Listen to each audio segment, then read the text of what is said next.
So Q1 total revenue for Danaher came in at $5.5 billion, and their adjusted EPS jumped 9.5% to $2.06. Right. But here's the catch. Core revenue growth was basically flat at just 0.5%. Yeah, it's a wild dynamic. Oh, yeah. We are diving into Danaher Corporation today, specifically looking at their first quarter 2026 earnings report that just dropped on April 21st. And to give you a sense of what we're working with here, we've pulled together a stack of sources. We've got their official earnings release, the Q1 performance presentation, and, that highly detailed Form 10Q SEC filing. Yeah, the dense stuff. Exactly. And our mission for this deep dive is to decode the financial health of this absolute giant.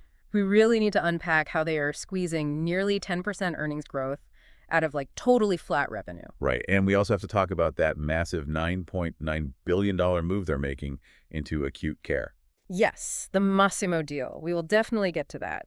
But first, for those who might not track this space daily, it helps to think of Danaher as basically the ultimate picks and shovels merchant of the medical gold rush. That's a great way to frame it. I mean, they aren't usually the ones making the blockbuster drugs you see on TV commercials. Right, they aren't discovering the next big weight loss drug. No, but they are selling the critical tools, the filtration systems, the complex diagnostics that the entire global medical and pharma industry absolutely relies on to make those drugs. Which is exactly why you should care about this specific earnings report. Understanding Danaher's quarter is, it's basically like taking the vital signs of the broader global healthcare and biotech sectors. It really is. If they are seeing a slowdown, the whole industry is usually seeing a slowdown. Exactly. So let's jump back into that financial machinery. Like I said, total revenue was up 3.5% year over year, but core revenue was up a microscopic 0.5%. Yeah, and that gap between the 3.5 and the 0.5 is mostly just currency illusions. Right, the foreign exchange rate. Exactly. They got a 3% boost just from foreign exchange rates. So when you strip that away, the actual organic business is just barely treading water on the top line. Okay, let's unpack this then. Because if your core revenue is only growing at 0.5%, how on earth is your earnings per share jumping 9.5%? I know, it sounds like magic. Right. Are they just cutting costs to look good for Wall Street, or is there an actual, sustainable engine here? Well, it is highly systematic. It comes down to this thing they call the Danaher Business System, or DBS. DBS, right. You see that everywhere in their filings. It is everywhere. Yeah. And it's basically a masterclass in operational leverage. In the 10Q, they note that their adjusted operating profit margins actually expanded by 60 basis points this quarter. Okay, let me just translate that for a second. 60 basis points is just 0.6%. To a normal person, 0.6% sounds like a rounding error. Why is Wall Street cheering for a fraction of a percent? Because of the scale. I mean, when you're doing nearly $6 billion in sales in just 3 months, an extra 0.6% in margin. That's tens of millions of dollars. Exactly. Tens of millions dropping straight to the bottom line as pure profit. It turns a flat quarter into a really profitable one. And that is all thanks to DBS. So what does DBS actually look like in practice? Is it just a corporate buzzword? No, it's a very rigid philosophy. Imagine they buy a new manufacturing plant. They send in this DBS integration team, and they literally map out every single human movement on the factory floor. Wow, really getting into the weeds. Totally. They might find that a worker is taking, 3 unnecessary steps to grab a tool, or that a specific chemical mixing process is wasting 10% of its energy. So they just physically rearrange the room. They rearrange the floor, they renegotiate the supply contract for that specific chemical, they tweak the energy use, and suddenly making the exact same product is just slightly cheaper. And when you multiply those tiny efficiencies across a $100 billion global conglomerate, you get $1.3 billion in operating cash flow on flat sales. that is wild. And it really highlights the difference between their GAAP and non-GAAP numbers. Because the strict accounting version, the GAAP earnings, came in at 1.45 per share, but the adjusted number was $2.06. Right, and Wall Street focuses on that adjusted number because GAAP forces companies to include stuff that doesn't reflect the daily engine of the business. Like past acquisitions and one-time restructuring fees. Exactly. The adjusted number strips all that noise away. It shows you the true health of the operation. And right now, that operation is running at a 30.2% profit margin. Okay, so the financial engineering is clearly brilliant, But at the end of the day, you still have to sell physical things. You do. So to figure out where the actual organic growth is hiding, we have to look at their strongest segment this quarter, which was biotechnology. Oh, yeah. Biotech was the star of the show. Surged to $1.79 billion in revenue. That's a 7% core growth rate. And those margins we were just geeking out over. The biotech segment margins leaped 120 basis points. To an incredible 42.7%. That is massive. It is. So what is driving that? It's basically their bioprocessing business. The reports explicitly point to this surging demand for consumables from large pharma customers. Consumables meaning like the stuff they use up and throw away. Exactly. But what's interesting is that this surge in consumables was actually partially offset by lower equipment sales. Ah, okay.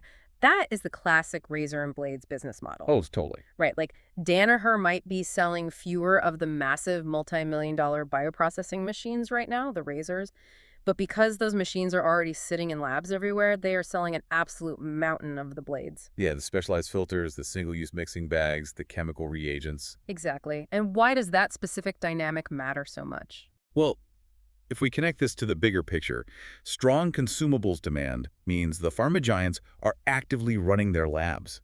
They're actually manufacturing therapies and pushing research forward. It's like the difference between selling umbrellas and running a municipal water supply. Okay, I like that. How so? If you sell umbrellas, you only make money when the weather is bad. It's totally episodic. But biotech consumables are the water supply. A pharma lab literally cannot operate for a single afternoon without a constant flow of these reagents and filters. Right, it's just baked into their daily operating budget. It's recurring revenue. Very predictable. Highly predictable. And it signals that the underlying biotech industry is incredibly healthy right now. But wait, if the biotech water supply is flowing beautifully at 7% growth, we have a math problem. Because the total core growth was only 0.5%. Exactly. Something else in the portfolio must be dragging them down, something acting like an umbrella stand in a drought. And that brings us to the diagnostics segment. Right. Revenue there fell to $2.41 billion. That is a 4% core decline, and margins dropped 70 basis points. What is happening in diagnostics? The 10Q points directly to a subsidiary called Cepheid. They make testing equipment and cartridges.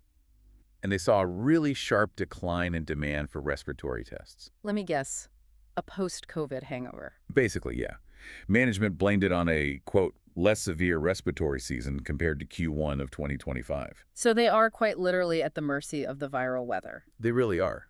The severity of the flu, RSV, COVID, it's all unpredictable. It makes forecasting for that segment a nightmare right now. But the weather isn't the only issue, right? I saw something in the 10Q about China. Yeah, the geopolitical and macroeconomic risks are very real.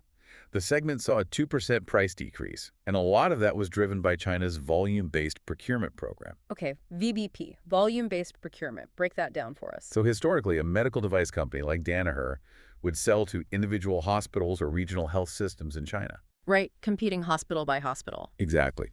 But under VBP, the Chinese government aggregates all the demand from its state-run hospitals. They create these massive, centralized, bulk contracts. So instead of bidding for one hospital, you have to bid for an entire province at once. Right. And because it's this huge winner-take-all contract, the government basically forces suppliers to drastically slash their prices if they want to win the bid. Wow. So it's just a brutal mechanism for margin compression. Completely brutal. And it just goes to show how vulnerable even a giant multinational like Danaher is to foreign national health policies. Right. And just to be clear for our listeners, we aren't taking any kind of political stance here on foreign trade or nationalized healthcare. No, not at all. We are just strictly looking at the financial reality. When a sovereign government uses its bulk purchasing power to force your prices down by 2%, that is a material threat to the bottom line. Absolutely. And they are legally required by the SEC to report that risk in the 10Q. Is there any bright spot in diagnostics, or is it all just flu season blues and pricing pressure? There is a bright spot. The clinical lab businesses, like the everyday blood and tissue testing that hospitals do regardless of flu season, that actually grew outside of China. Yeah, okay. Yeah, especially in North America. So the foundational testing volume is stable. It's just getting completely overshadowed by the respiratory slump and the VBP pricing issues. So put yourself in the shoes of Danaher's management team right now. Your organic core growth is stalling out near zero. Right. Your highly profitable biotech engine is doing great, but it's being offset by unpredictable flu seasons and international pricing mandates. Yet Wall Street demands continuous growth. How do you deliver it? You go out and buy it. You deploy that capital. Enter the Massimo acquisition. Exactly. Danaher announced a definitive agreement to acquire Massimo Corporation for $9.9 billion. $9.9 billion. I mean, that is a staggering amount of money. Who is Massimo and why pay that much? Massimo is a leading provider of pulse oximetry and patient monitoring solutions. They did about $1.5 billion in revenue in 2025. Yeah, okay. But the real key here is where they operate. It's all acute care settings. Like hospital intensive care units? Exactly. Patient bedsides, ICUs. That is a massive strategic shift for Danaher. And they're funding this. Do they just have $10 billion lying around? Close. They're using $5.7 billion in cash on hand and then bridging the rest with new debt.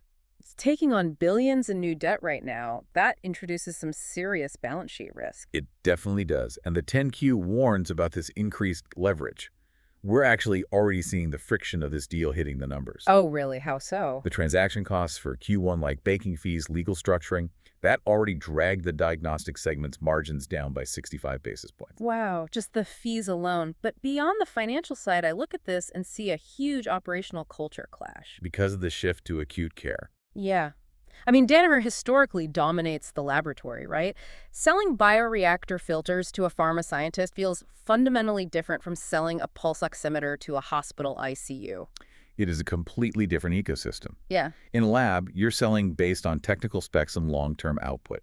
At the hospital bedside, you are navigating complex insurance reimbursements and tight daily budgets. You're selling to hospital administrators who are worried about immediate patient outcomes. It just feels like a completely different language. It is. But Danaher is looking at Massimo's $1.5 billion in revenue and thinking, if we run this through our Danaher business system. Right, the DBS magic. Exactly.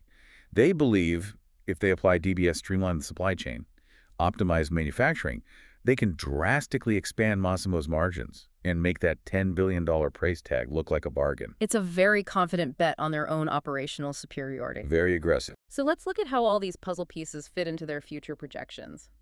We've got a $10 billion acquisition pending, a thriving biotech segment, and a lagging diagnostics arm. What is management telling Wall Street to expect for the rest of 2026? Well, they're guiding for an acceleration. For Q2, they expect core revenue to increase in the low single-digit range. Okay, so slightly better than the 0.5% we just saw. Right. But for the full year of 2026, they're projecting core revenue will grow between 3 and 6%. Wait, okay, the math on that feels a little aggressive. If Q1 was 0.5% and Q2 is only low single digits, the only way they average 3 to 6% for the whole year is if the second half of 2026 just explodes. Does imply a very back-half loaded year. Yeah. They also raised their full-year adjusted EPS guidance to a range of $8.35 to $8.55. Are they being overly optimistic? I think management is forecasting two things. First, they believe the surge in biotech consumables is a sustained wave that's just going to keep building. The water supply keeps flowing. Exactly.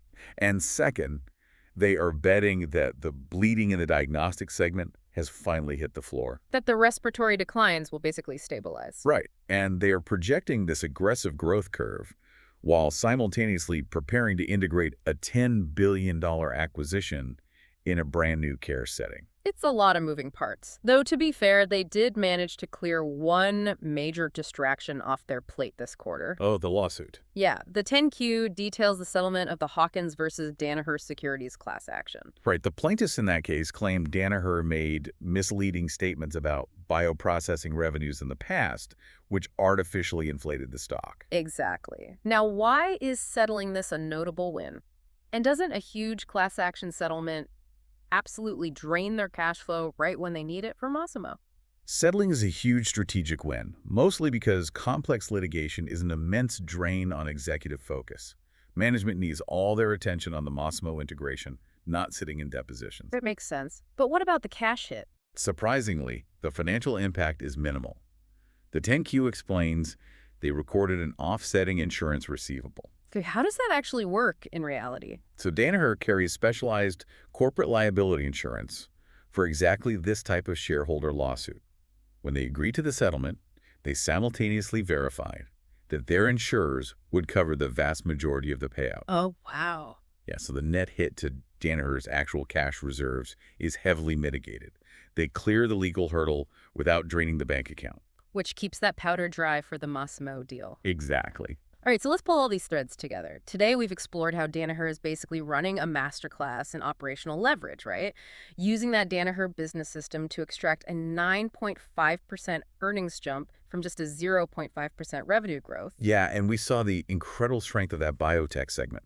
The recurring revenue model of selling consumables is just highly lucrative right now. The municipal water supply. Right. But we also looked at the vulnerabilities, the unpredictable umbrella stand economics of their respiratory testing, and that very real margin compression from China's centralized purchasing. And to counter those organic hurdles, they are making this massive, daring $9.9 billion pivot into acute patient monitoring. It really is a fascinating case study in how a mature conglomerate tries to engineer growth when the macroeconomic forces are, kind of working against them. It is. Which brings us to a final thought for you to mull over. Danaher's entire roadmap moving forward relies on this Danaher business system functioning as an operational magic bullet. They trust it completely. They trust it to integrate complex acquisitions, offset international pricing shocks, and constantly widen those margins. But with a $10 billion bet on acute care, pushing them into totally unfamiliar territory. And the constant threat of a mild flu season undercutting their baseline. Exactly. Is there a limit to how much efficiency you can squeeze out of a company? And what point does that operational leverage just max out? Are the merchants selling the picks and shovels starting to find the ground beneath them shifting? That is the big question going forward. It absolutely is. We'll keep a close eye on those vital signs, folks. That is our deep dive for today. And don't forget to follow the show for our daily earnings coverage so you never miss a breakdown like this.